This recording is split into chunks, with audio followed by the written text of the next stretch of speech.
Starfort Tour with you. Yeah, I'm going on a Starfort Tour with you. Yeah, I'm gonna wonder what these Starforts do. Chances are that I'm just as confused as you. Confused as you.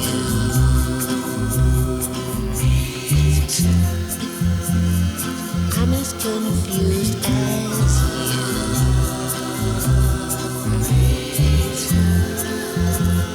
That's what confused folks do.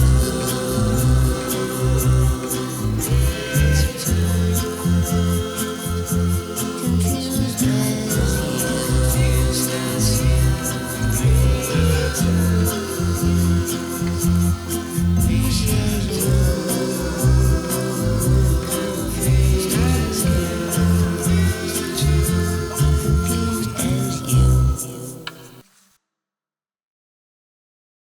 Here we are on the shore of Lago di Bracciano, about 20 miles east of Rome, northeast of Rome. Anguillara Sabazia is considered part of the metropolitan city of Roma Capitale. Although archive documents record its foundation in the 11th century, the history here is tightly linked to ancient populations who had already occupied the area during the Neolithic period, allegedly. Traces of the Roman era, we're told, can be found in the ruins that have come to light in several areas. The historical center was built over the structures of houses dating to Roman times, of course, and the promontory where the village stands today, chock full of medieval houses with overlapping rooms and central staircases, ancient entrances, 16th century clocks, medieval towers. By God, it's got everything. It is the most populated of the three towns along this facing this giant lake, completely rebuilt in the 16th century. There are kind of two parts here, the ancient area and the new area, developed around the railway station, contributing to its urban sprawl, which I particularly am not fond of, usually. Santa Maria Assunta Church, totally rebuilt in 1763, is on the highest point. They have found a great number of underwater archaeological operations. They have found all sorts of things. Work tools, machines, various things underwater, some at a depth of 36 feet. We're told the local part of the town is kind of untouched and rather desolate. In 1492, it was acquired by the Orsini and its main gate was redesigned, and it is thought that the relief above the entrance portrayed a bear. Orso. The word for that would be, of course, Italian word for that would be Orso, which was the name for the Orsini, the heraldic symbol of the Orsini. Orso, we're told. Anyway, the epithet Sabazia was added in 1872 to distinguish from another Italian town by the same name near Padua. Built on the ruins of Roman villas, of course, that belonged to Rutilia Pola, a Roman matron of the time of Emperor Trajan, mentioned in Justinian's digest here. The reason why the matron was mentioned is the level of the water in the lake rose some years after the establishment of water rights and Roman laws, which decided how these were affected by the change, and here, at this large, round tower. However, some people say that the villa was actually shaped like a corner. It was named after the corner house that Rutilia Pola owned a villa on, which we used to raise lake fish. Around the year 1000, the territory must have been almost uninhabited, researchers say, because the first documents that attest to its birth are dated to the 11th century, around the time of the family, which is shrouded in mystery. It is said that in the 10th century there was a dragon that populated the area, which terrified its inhabitants, as dragons would do. Raymond managed to defeat him by the lake in the territory that would later, and the Pope, grateful for his service, gave him the territory. Now, it is conceivable in reality that the dragon snake was simply a bunch of marauders who terrorized the local inhabitants until the day it was defeated by warlike forces. That'd be the modern version. I like the dragon version. Eeltown. The church here stood in the same position as another older place of worship. You know, we see these everywhere. The same stories everywhere. Also, interesting to note that here, the archaeological finds number 33. 33. Exactly 33. And, what else? We're told this is a rather sleepy place, and we're told that, Amitang Yang Kamun King Lalawiga Ning Roma King, I'm sorry, that was a different version. In modern times, people are living amongst these beautiful old houses, swimming in the shores, going about their daily lives. Rome, famously offering free drinking water, all fountains all over the city, and to avoid pollution, motorboats are strictly forbidden on the lake. A few exceptions, I suppose, a few professional fishermen, and maybe the policia, but this means that this lake is relatively clean, which has nothing to do with the Starfort that we're here to Examinate. Big sucker you guys are for castles. You'd love this place. The lamest bit of history about this place is Tom Cruise and Katie Holmes got married here. Blah. One thing about Italy is it's kind of hard to find documents about these towns outside of the usual. There's a billion travel guides. It's all about tourists. I don't give a damn about where to find a fresh fruit cup. I want to learn about the history, its peculiarities. There are amazing ruins here that are relatively untouched by archaeologists who sort of hand-wave it away. Are we good? Damn. Times like these, I really notice the loss of Billy and Jimmy, wherever they may be. May they be there in good health. And spirits. Look at that, how clear. You know, there was a time when they let me know that the proper version was Google Earth Pro, but then they did the bait and switch, didn't they, baby? Remember when I downloaded you and all of my locations too? And every line I drew was hallelujah. What's it to? I see a town with a Starfort, which is good because that's what we're here to see. A tourist town, a beach town, or lake town, I guess, all huddled around what was once a fort, but was once much more than a fort, if my Brian gets the last say. This one's kind of hard to see. Those old walls aren't, but it's all Heidi and Shiite. But that's why we use this Clowns in America funded tool, because we can do this. It's like we're there. Your face, my God, what happened? And Italy, with your little cute little towns always, you know, with your little stacked little different foundationed hodgepodge mix of interesting little homes and shops and businesses. What a place to be alive in. And what a view. Just look at that view. The town gates, do they ever close? Well, we'll never knows. And there we are. Now, the usual mismatch of material, or actually looks like it's been clad over, or maybe overclad. But, you know, not looking very built this way-ish. And in fact, if I had to guess right now, make my best educated guess on what these amazing Starforts are, my guess would be a water fountain. A massive water fountain that also serves the purpose of generating energy for the city, the old steampunk type city that I believe was once here, and also probably purified the water and provided drinking water for everything, for washing, for everything. It probably fed the fountains and all these little holes and things. These little they to me just remind me of waterways, water passages, not holes where people were shooting arrows out of or whatever. I mean, why? No. But we're told no, not that. Just a fort. All these towns having a very similar history. Oh, important Roman town, yes. Conquered and reconquered by Goths and Vandals and Etruscans and the like. And at some point, someone built this as a fort. And at some point, all the townsfolk just built around it. I think it's more likely that it was already there. And the then humans at one point ran and hid behind its walls from the invading Romans, probably. The clone army. And then it became a fort. But before that, it was something else. But of course, that's just my own very reckless speculation, backed only by what I see. Because the alternative is everywhere on Earth, at the same time, using pretty much the same material and the same blueprints, though travel was very difficult. Thousands of these were built all over, exactly the same way, the same shapes. And I just don't believe that the second version is less fanciful than the first. I'm a realist, you see. What a cool little town. Although as far as Starforts go, this one is a little difficult to check out. You know what I'm saying? What do we got here? Did you get a little blue dot? Oh, that was weird. Boosh. Boo. All right. That is not where the blue dot was. You took me outside, didn't you, you jerk? What about this one? Look, pals, I'm just trying to get a good view of the Starfort. Same one, okay. You know what, Anguillara? We're done. We're done here. Well, before we go, I found this in my hunt for information about the small town. I came across this little channel here. You can tell by the thumbprint. Saving Anguillara. And I think it's referred to like the cultural heritage based on the age of the pictures. And I found some of it very interesting. I'm not going to play the whole thing, but I will. You know what? I will actually just. I will contribute a song to the effort, and I'll let you determine for yourself what you think that you see here. Energy posts in my hand. Beyond either side, the river is bound. Noble gentlemen darkly frown. Times past, they learn to say. Double waters for the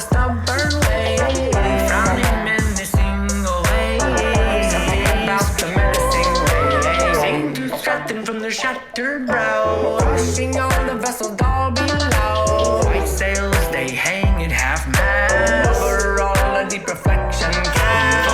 Father of the bold, golden eye, kissing the pure concave arc sky, mingling with the lines of blue, show the world from beyond our view.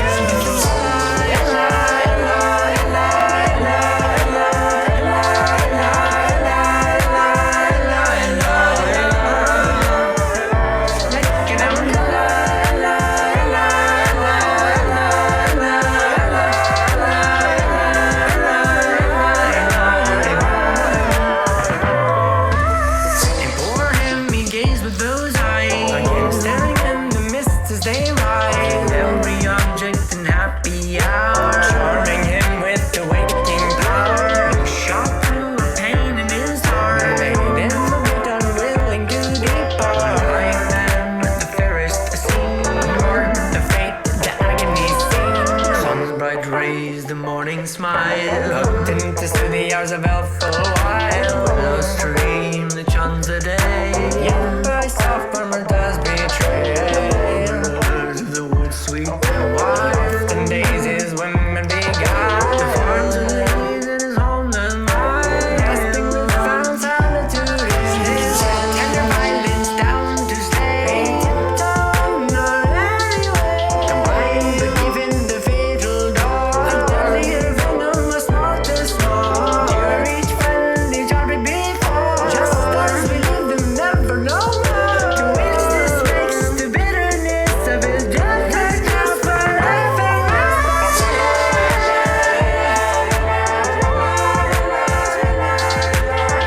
Just his presence and the therein. Smiling seems they saw and they did. Seems my name will never forget. Stuck to my stomach to sleep and die. Someday took a money off to his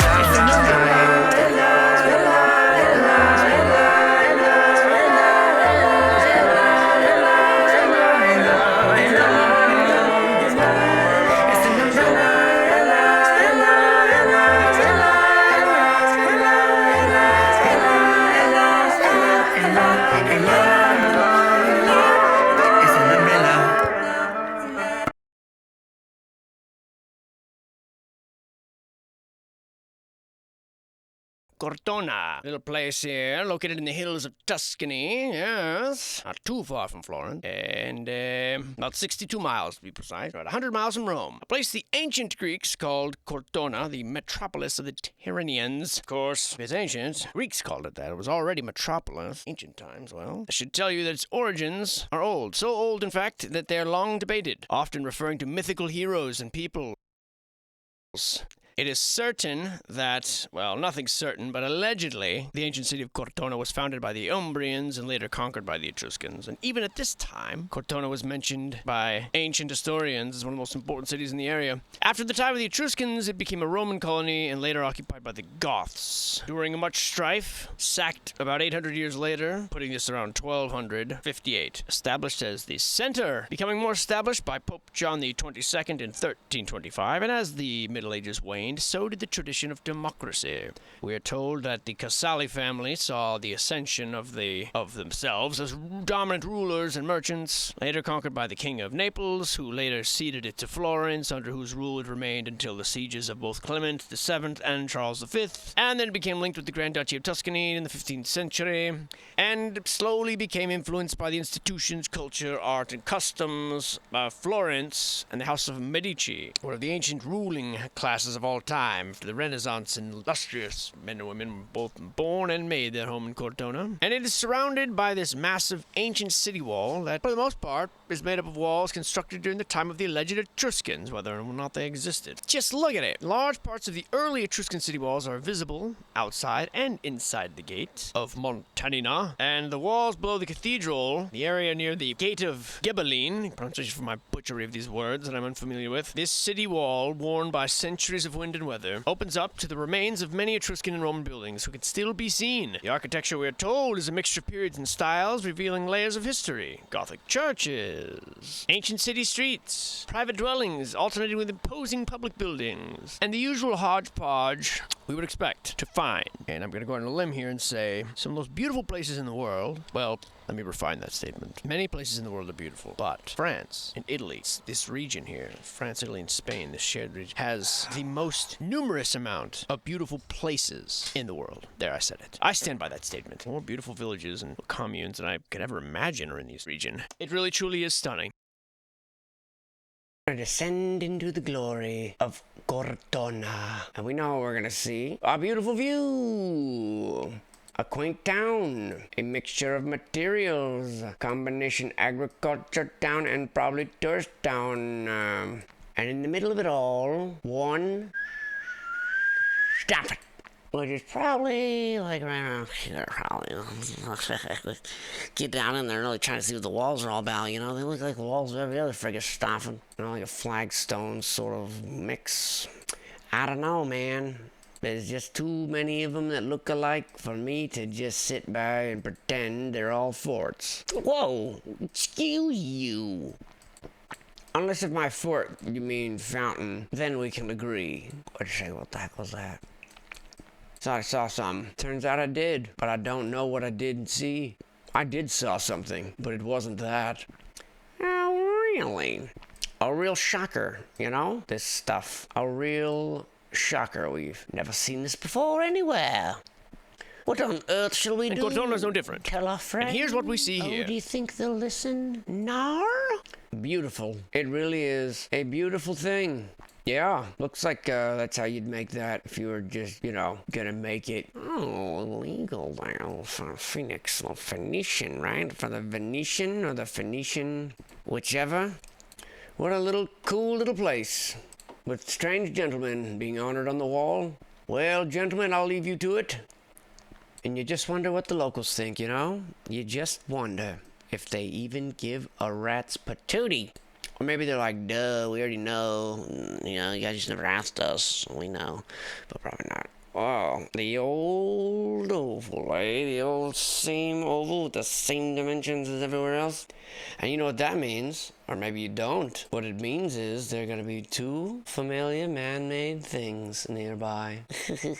I know you're here. I'm going to find you. Actually, I shouldn't do this because I'll get sidetracked and then it won't be Starfort Tour. And I'll have to redo it like I've done 100 times. Yeah, let's not get distracted. Okay, we're done. Bye, Cortona. We barely knew you. Coast, located on the west coast of Puglia's Salento Peninsula, famous for its sandy beaches and sparkling blue waters, the town of Gallipoli, which may not be as famous as its Turkish counterpart, but makes up for it by way of its amazing beauty and fascinating history. And this is what we're told. It means that it's probably, most likely, due to its location, historically been constantly under siege. Well, this is how you explain the defensive walls and fortifications which we are here to see. The Starfort fortifications, for that matter, which help to give the town so much of its character, yes? They claim that the old town, located on a small island, which we are here looking at now, across a 17th century bridge, completely surrounded by defensive walls built in the 14th century and robust fortress on the eastern side, elements of which date back to the 13th century, which all of that sounds a bunch of poppycock to me. As with everything in the area, vivid remains demonstrate ownership of the town has changed several times over the centuries, meaning each historic building has different and interesting story to tell, unlike any other building anywhere else, which can also be said about every place ever in history.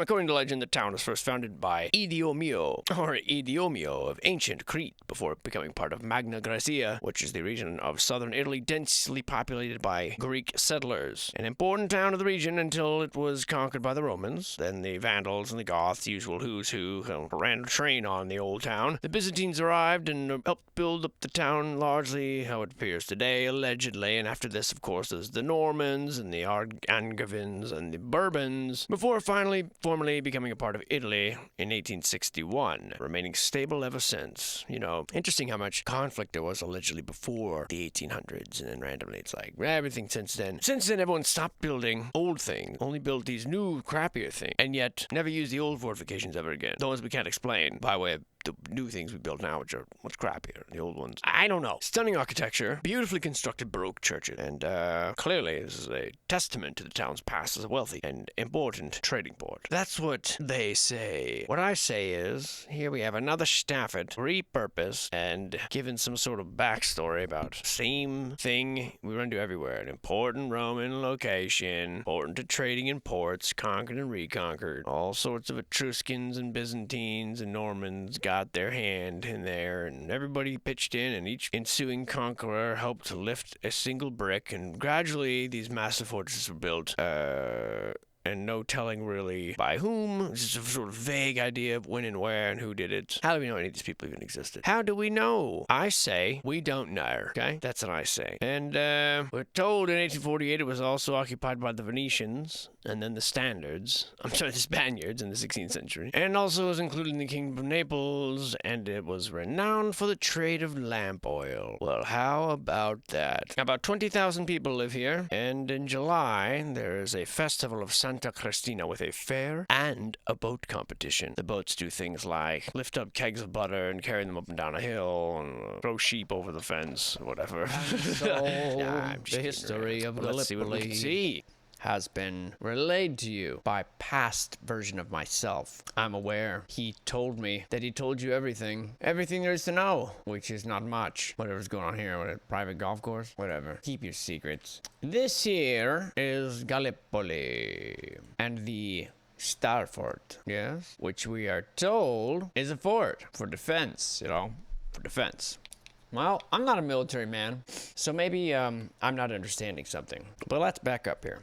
Now, a fort, from my very basic non-military understanding of things, would be to protect, defend against, invading forces. So, if we're invading, these nearby cities, what good is this fort gonna do? Like, wouldn't you just disregard it completely and just land at any of these beaches? Some of these look a little rocky, I suppose. That could be the argument.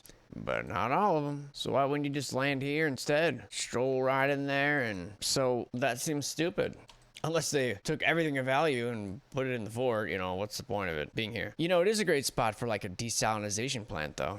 Just saying. Perfect location for that. In case you guys ever want to, repurpose it or whatever. From the defense, mastery or whatever it is. But yeah, here we are in the beautiful coastline of Italy, in the abandoned industrial structure that we're gonna pretend was a Stafford. It's pretty obviously industry to me. Like I've been saying, who the fuck is that guy? It's weird. You jokers. To me, it looks as if this interior stuff was built later. Looks like a slightly different material than the outside. But what do I know? I know Gallipoli. You know what Wikipedia told me? It's commonly referred to as Gallipoli. That's right. Apparently, it's very popular amongst that crowd. It reminds me of the time I moved into a neighborhood and there was someone put a sign, a little thing on the doorknob. It said, "Welcome to the neighborhood." And I was like, "Welcome to the neighborhood? What do you think they mean by that?" And it didn't take long for me to figure out what it meant by that. Actually, it only took a couple friendly strolls to some walking distance neighborhood pubs before I put two and two together pretty quick.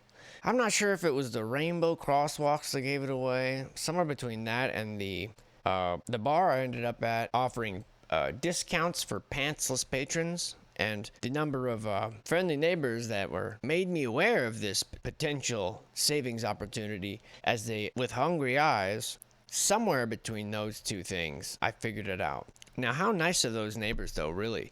They all wanted me to know about the discount, And that's really nice for neighbors to want to help you save money, And while I admit pants are a nuisance, that's a freedom fight that I undertake at home alone. That I only undertake at home, which I had to make them understand. But these guys were very insistent, on me saving money that day, and things got awkward. So that's what neighborhood meant. And I'm pretty sure that's probably what Gallipoli means too. Not that I have any problem with it. Just saying. That's what Wikipedia told me, alright? I was looking for history, and it told me all about the not history. It told me about that stuff. Because that's where we're at today. In the globe. That's there's pizza down there? Freaking Italy looks awesome. There's just tunnels with pizza in it. Everything made from the same kind of stone. Looks like Malta, kind of. I don't even know where I am. But yeah, anyway, Starfort's most impressive. And I still hold to the theory that these are just giant fountains or water processing plants of some sort. That's my theory. I mean, what else? How else to explain all these little holes and things, you know? Like, they just look at waterways. What else could they be for? Like, somebody shoot an arrow down here? Or like, oh no, that's for when the Normans were invading or whatever. They would dump hot oil. You know, I'm sure people ran, like I said, into these for cover. But when you get history, it's just things like, you know, probably invaded by the Goths and Vandals, you know, the usual. It's sort of like, well, probably. Shouldn't we know? Shouldn't we know who built that? That thing is monstrous. It made the town kind of match it, but it's obviously much older. And you see all the moss and like the greenery. And yeah, of course, I know you're by the coast and all that, and like, you know, things get wet, but I don't see these other buildings showing that level of saturation as this old stone. Thinking it had a lot more contact with water. I mean, I guess if it's older, of course, that makes sense, but it just seems like there's more to it. Desalinization plant. That's what I'm saying. And as we just learned, well, as I just learned in another explorative document, it's very possible that they were just using these as water filtration devices as well, using sand. Using sand and stone and protozoa biological filters. You hear that, space? We don't need you. We got everything we need right here on this completely curving space. That all the water is just going that way off the curve. You know what I'm saying? It's clearly a huge ball. You know, whatever. It doesn't ever look like this. Give me a break. What is this? These aren't pictures. What is this? A disturbance. Hard to say, isn't it? These pictures are so clear. Sometimes you can tell if there's fish, though. I found a huge school of fish on here once. Let's see if it's still there. I mean, not in real time, but I mean in the satellite images. They just updated it. No, they didn't. Look at that. Look at all those fish. Isn't that crazy? Got a big old school of fish. First, I didn't know what it was, but you know, obviously they're in movement, but you can kind of tell they've got this sort of feeding frenzy thing going on. See, look at them all. Pretty cool, right? I don't know if they're dumping a bunch of bait in the water or what, but yeah, at least I think they're fish. Yeah, it looks like they are fish, and here's fishermen dumping a bunch of bait, probably drawing them all in. That'd be my guess. Well, those guys are stupid. They don't know. Right over here's way more of them. I'm gonna get them. I'm getting them. Whoa, look at all those. Holy gollywoggles. Oh my god. Are those fish or is that seaweed? Is that like kelp? Oh, dude, I think those are fish. And these guys know what's up. Look at the distance that they're keeping. Yeah, these are fish. Look at them. That's crazy. Why so many? What is happening right here? That is wild. Holy mother of God. And look, more over here. Yeah, they're fish, all right. Where even is this? Falkland Islands? Or like Fishland Islands, you know what I'm saying? I'm telling everybody about your fishing hole. Then there won't be no fish there. No place called Beaver, eh? Whoa. What is that? That looks like a seal or something. Actually, I don't know. They look dead. See like pink waters, like all these bloody like carcasses or something? Are these sharks? Sharks that hang out at the bottom of the lake or whatever? Bottom of the water? What the hell's that? Maybe those aren't fish. Sure do look like it though. Right? It's like a tide pool. But all these look dead. Maybe those are just stumps. Speaking of stump, I totally am.